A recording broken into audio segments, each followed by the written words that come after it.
Friends, आपका स्वागत है हमारे चैनल फिजिक्स विद प्रज्ञा में। तो आप देख सकते हैं आज का हमने जो टॉपिक लिया है आपका फिजिक्स का बिल्कुल भी नहीं है। टॉपिक आपका फिजिक्स का नहीं है, टॉपिक है आपका केमिस्ट्री का। देख सकते हैं आप केमिस्ट्री में आपका टॉपिक है नेल्सन विधि द्वारा क्लोरीन का निर्माण। इससे पहले वाले वीडियो में हमने प्रयोगशाला विधि, क्लोरीन की प्रयोगशाला विधि क्या होती है, कैस्टर कैलनर सेल से क्लोरीन कैसे बनता है। अब हम बात करेंगे नेल्सन द्वारा क्लोरीन का निर्माण कैसे होता है नेल्सन विधि द्वारा, तो इसके बारे में हम बात करेंगे। तो इसके लिए हम क्या करेंगे, सबसे पहले हम इसका फिगर देखेंगे, फिर फिगर से हम इसकी थ्योरी समझेंगे कैसे बनती है क्लोरीन, फिर हम इसकी विधि देखेंगे जिनको नोट्स बनानी है। ठीक है, तो बिना आपका टाइम वेस्ट किए स्टार्ट करते हैं इसका फिगर। तो देख सकते हैं आप, ये इसका फिगर है, एक आयताकार बॉक्स है। ठीक, तो इसमें क्या होता है, एक आपकी होती है यू आकार की नली। इसमें क्या होती है, एक यू आकार की नली होती है जिसमें एस्बेस्टॉस की परत चढ़ी होती है। ठीक है, एक यू आकार की नली होती है जिसमें एस्बेस्टॉस की परत चढ़ी होती है, जो कि क्या काम करती है, कैथोड का काम करती है। ठीक है,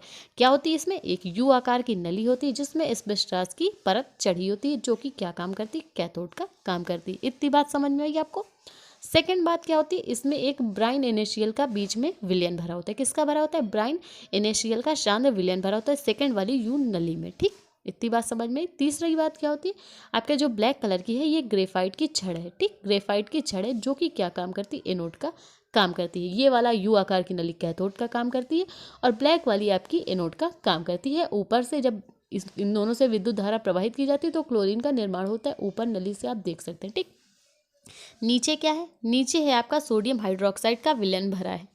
किसका भरा है, सोडियम हाइड्रोक्साइड का विलयन भरा है, जो कि भाप द्वारा बाहर निकलने के लिए निकास नली भी लगी है। ठीक है, पहले क्या है, पहले आपकी यू आकार की एस्बेस्टॉस की नली है। ठीक, और दूसरी आपकी अंदर भरा है ब्राइन इनिशियल का सांद्र विलयन, और ये आपकी ग्रेफाइट की छड़ लगी जो कि एनोड का काम करती है। जब क्लोरीन बनती है तो ऊपर भाप द्वारा निकल जाती है, और नीचे आपका सोडियम हाइड्रोक्साइड का विलयन भरा हुआ है यहाँ पे नीचे।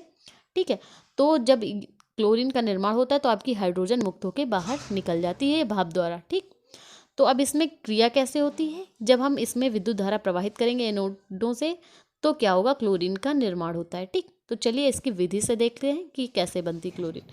इसमें इस्पात की एक यू आकार की नली होती है। किसकी, इस्पात की यू आकार की नली होती है जिस पर एस्बेस्टॉस की परत चढ़ी होती है। किसकी, एस्बेस्टॉस की परत चढ़ी होती है यू आकार की नली में, जो कि आपके कैथोड का काम करती है। इसमें इस्पात की एक यू आकार की नली होती है जिस पर एस्बेस्टॉस की परत चढ़ी होती है, जो कि कैथोड का काम करती है। ठीक है, NaCl का सांद्र विलयन भरा होता है। बीच में जो आपकी यू आकार की नली होती है उस पे ब्राइन NaCl का सांद्र विलयन अंदर भरा हुआ होता है। ठीक है, और एक ब्लैक कलर की ग्रेफाइट की छड़ पड़ी होती है। ठीक है, ग्रेफाइट की, जिसमें ग्रेफाइट की परत चढ़ी होती है और क्या होती है, NaCl ब्राइन NaCl के अंदर ग्रेफाइट की छड़ पड़ी होती है, जो कि क्या काम करती है, एनोड का काम करती है। ठीक है, यू आकार की नली कैथोड का काम करती है, और जो ग्रेफाइट की आपकी छड़ पड़ी होती है वो क्या काम करती है, एनोड का काम करती है। ठीक है, इन्हीं से जब हम विद्युत धारा आपकी प्रवाहित करते हैं तो क्या होती है, आपकी क्लोरीन का निर्माण होता है। ठीक है, इसमें इसे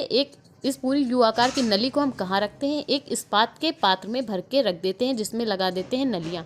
ठीक है, जब विद्युत धारा प्रवाहित करते हैं तो आपकी जो बीच में आपकी यू आकार की नली में भरा है ब्राइन NaCl का विलयन, तो वो अपघटित होकर क्या, क्लोरीन का निर्माण करता है। आप देख सकते हैं NaCl जब टूटेगा तो Na+ अलग हो जाएगा और क्लोरीन आपकी माइनस अलग निकल जाएगी। और कैथोड और एनोड पे कौन सी क्रियाएँ होंगी, तो चलिए देख लेते हैं। यहाँ पे NaCl Na+ और Cl- में टूट जाता है।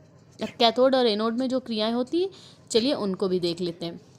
तो देख सकते हैं आप, एनोड में जो क्रिया होगी, क्लोरीन आपका जो माइनस बाहर बच गया है वो क्या करेगा, प्लस क्लोरीन आपका अंदर रह जाएगा, इलेक्ट्रॉन E- हो जाएगा। ठीक है, इलेक्ट्रॉन को हम बाहर निकाल देंगे। ठीक है, तो क्लोरीन प्लस वाले मिलके क्या बनाएंगे, क्लोरीन 2 Cl2 आपकी क्लोरीन का निर्माण करेंगे। ठीक है, और कैथोड में कौन सी क्रिया होगी, जो आपका Na+ बाहर निकला था, Na+ रह जाएगा, प्लस इलेक्ट्रॉन आपका निकाल देंगे हम, जो इलेक्ट्रॉन बच गया उसको हम निकाल देंगे बाहर, तो आपका सोडियम बचेगा, केवल Na+ वाला बच जाएगा। ठीक है, अब जब इसकी सोडियम जो आपका बच गया है उसकी जब जल के साथ क्रिया कराएंगे तो आप देख सकते हैं 2H2O plus 2Na plus 2H2O gives to आपके क्या बनाएगा, NaOH, और हाइड्रोजन क्या हो जाएगी, मुक्त हो जाएगी, हाइड्रोजन बाहर निकल जाएगी मुक्त होकर। ठीक है, सोडियम हाइड्रोक्साइड का आपका विलयन बना और हाइड्रोजन क्या हो गई, मुक्त हो गई। तो आप देख सकते हैं ये क्रियाएं हुई कैथोड और एनोड पे। तो भाई अगर आपको नेल्सन विधि द्वारा क्लोरीन का निर्माण अच्छे से समझ में आया, वीडियो अच्छा लगा तो प्लीज़ वीडियो को लाइक और हमारे चैनल को सब्सक्राइब करें। मिलते हैं इसके नेक्स्ट